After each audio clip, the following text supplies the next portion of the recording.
नमस्कार दर्शकों। देखिए, लोग ज्योतिषी के पास कब और क्यों जाते हैं? आमतौर पर लोग ज्योतिषी के पास यदि कोई समस्या है तो उसके कारण और निदान के लिए जाते हैं, या फिर जीवन का कोई और आयाम है, चाहे वो एजुकेशन की बात है बच्चों की, या अपनी एजुकेशन है, या मैरिज रिलेटेड इश्यूज़ हैं, या फाइनेंशियल मैटर्स हैं, या फिर कैरियर यानी कि कारोबार संबंधी कोई मैटर है। तो उन सब में एक्चुअली क्या है कि एक गाइडेंस के लिए, एक मार्गदर्शन के लिए ज्योतिषी के पास लोग जाते हैं। तो आप समझिए कि जीवन का कोई भी एस्पेक्ट क्यों ना हो, वो जो है ज्योतिषी से अछूता नहीं है। और लोग जो है ज्योतिषी के पास जाते हैं एक विश्वास के साथ और एक मार्गदर्शन लेने के साथ, और ताकि उनके जीवन को एक नई दिशा मिल सके। आप ये समझिए कि ज्योतिषी के मुंह से निकला हुआ कोई भी वाक्य उसका जातक के ऊपर सीधा और पूरा प्रभाव होता है, क्योंकि जातक का एक ऐसा विश्वास होता है कि ज्योतिषी जो कह रहे हैं वह पूर्ण रूपेण सत्य ही है।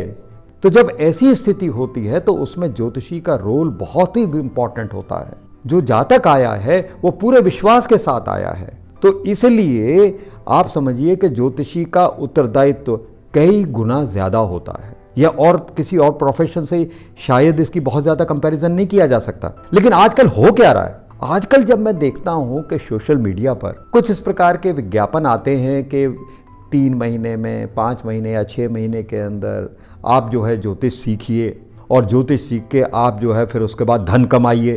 तो आप ये देखिए कि ज्योतिष सीखने का पर्पस हो गया धन कमाना। पहली बात तो ये स्पष्ट हो गई।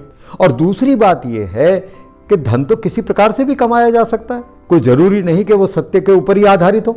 देखिए, मुझे ज्योतिष को सीखते हुए 4 दशक से ज़्यादा समय हो चुका है।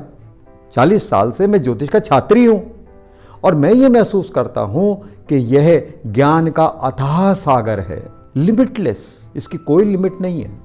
जितना हम इसको पढ़ते हैं, जानते हैं, तो पता ये लगता है कि हमारी अज्ञानता कितनी और है। तो क्या 3 महीने, 4 महीने या 6 महीने के अंदर क्या आदमी ज्योतिषी बन सकता है? तो ये बहुत बड़ा प्रश्न है। और आप समझिए कि वो आदमी जो भी होगा, जो आदमी 3 या 4 महीने, 6 महीने का कोई भी इंसान हो, कोई कोर्स करेगा, तो बहुत ही सतही तौर पर उसको ज्ञान होगा।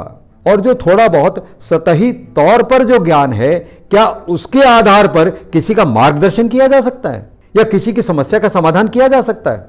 मैं तो कहूंगा असंभव।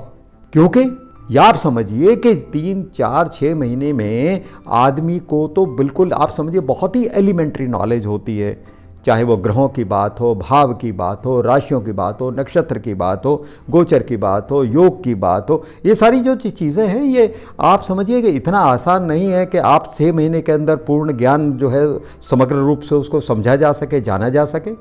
लेकिन क्या है, कलयुग है। लोग जो हैं आप समझिए कि कर तो लेते हैं कोर्स को, कर लिया कोर्स करने के बाद कहीं पर भी कोई अपना व्यवसाय चालू कर दिया, मार्केटिंग बेस्ड है, और उसके ऊपर काम चालू हो गया। लेकिन अंततः होता क्या है? क्योंकि ये बात तो बिल्कुल निश्चित है कि आप समझिए कि किसी डॉक्टर के हाथ में अगर सर्जिकल इंस्ट्रूमेंट दे दिए गए और डॉक्टर को सर्जरी के बारे में ज्ञान नहीं है, तो वो किस प्रकार की सर्जरी करेगा? तो वही स्थिति इस फील्ड में भी है कि लोग जो हैं आप समझिए कि जब इस प्रकार से अगर भविष्यवाणी होगी तो कितनी भविष्यवाणी फलेंगी, कितनी भविष्यवाणी सही होगी, इसका आकलन तो आप भी कर सकते हैं, आप देखते ही हैं। और हम सभी लोग पिछले दशकों में इस प्रकार की चीज़ों को हम देख रहे हैं। और जब ये देखते हैं कि भविष्यवाणियां जिस प्रकार की होनी चाहिए उस प्रकार की नहीं हो रही है, तो दुर्भाग्य क्या है कि लोगों का विश्वास ज्योतिषी पर खत्म नहीं होता, बल्कि ज्योतिष पर ही खत्म हो जाता है। यह बहुत बड़ा दुर्भाग्य है, क्योंकि ज्योतिष यह तो वेदों का एक अंग है, यह तो वेदांग है, यह तो आप समझिए कि इसकी सत्यता और प्रामाणिकता तो वेदों से ही है। तो दुर्भाग्य ये हुआ कि इस प्रोसेस के अंदर over a period of time लोगों का एस्ट्रोलॉजी के ऊपर विश्वास धीरे धीरे समाप्त होता जा रहा है। और हम ये देख ही रहे हैं पिछले दशकों में कि लोगों का विश्वास जो है वह ज्योतिष पर खत्म हो रहा है, ना कि ज्योतिषियों के ऊपर। और आप ये देखेंगे कि जहाँ तक ज्योतिष का प्रश्न है, और जैसा मैंने पहले भी कुछ वीडियोज़ के अंदर कहा है कि आप समझिए कि ज्योतिष जानने के लिए हमारे देश में कई परंपरागत संस्कृत विश्वविद्यालय हैं जहाँ पर के ज्योतिष पढ़ाई जाती है, सिखाई जाती है। उसमें से आप समझिए 3 तो केंद्रीय विश्वविद्यालय हैं। जैसे पहला है सेंट्रल संस्कृत यूनिवर्सिटी, यानी कि केंद्रीय संस्कृत विश्वविद्यालय नई दिल्ली। जिसकी की ब्रांचेस, सेंटर्स जो हैं वो ऑल ओवर द कंट्री है, पूरे हिंदुस्तान में फैले हुए हैं। और दूसरी है श्री लाल बहादुर शास्त्री संस्कृत विश्वविद्यालय, ये दिल्ली के अंदर ही है।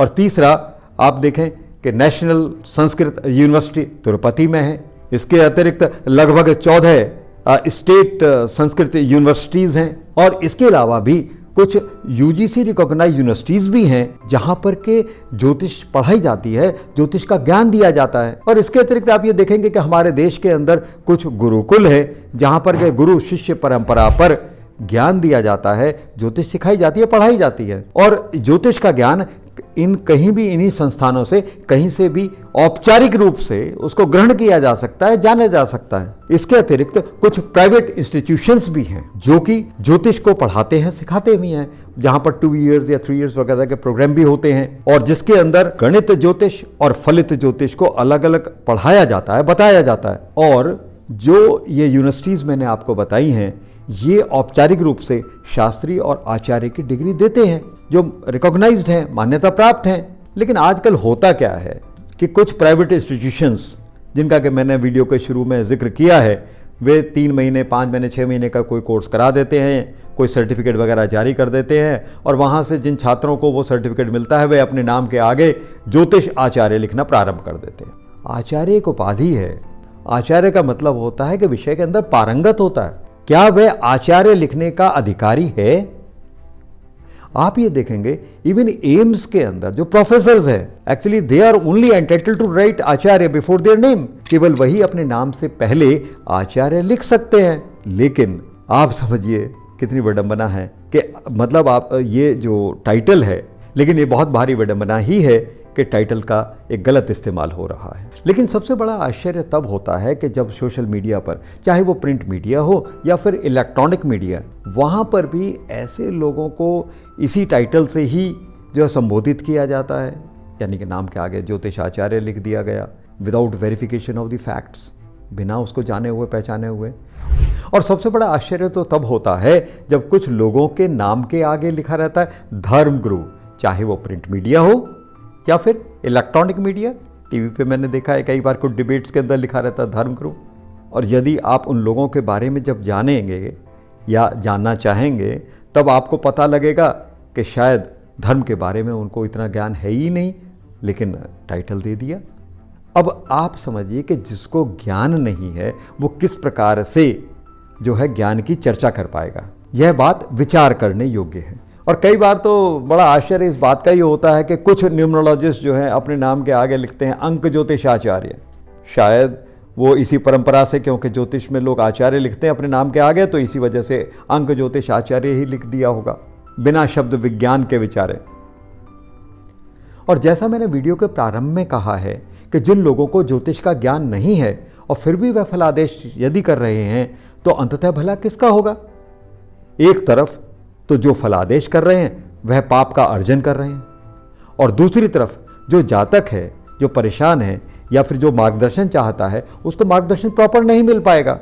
और अंत में मैं अपने दर्शकों से एक बात ये कहना चाहूँगा कि जैसे किसी को कोई रोग है तो वह सबसे पहले इलाके के अंदर सबसे बढ़िया डॉक्टर है उसका पता करते हैं और फिर ट्रीटमेंट के लिए उसके पास जाते हैं। ठीक उसी प्रकार ज्योतिष की कंसल्टेशन के लिए भी आप सबसे पहले यह पता कर लें कि किस ज्योतिषी के पास एक अच्छा ज्ञान है और उसको आप कंसल्ट करें, ताकि आपका विश्वास ज्योतिष पर और ज्योतिषी पर बना रहे। ओम नमः शिवाय।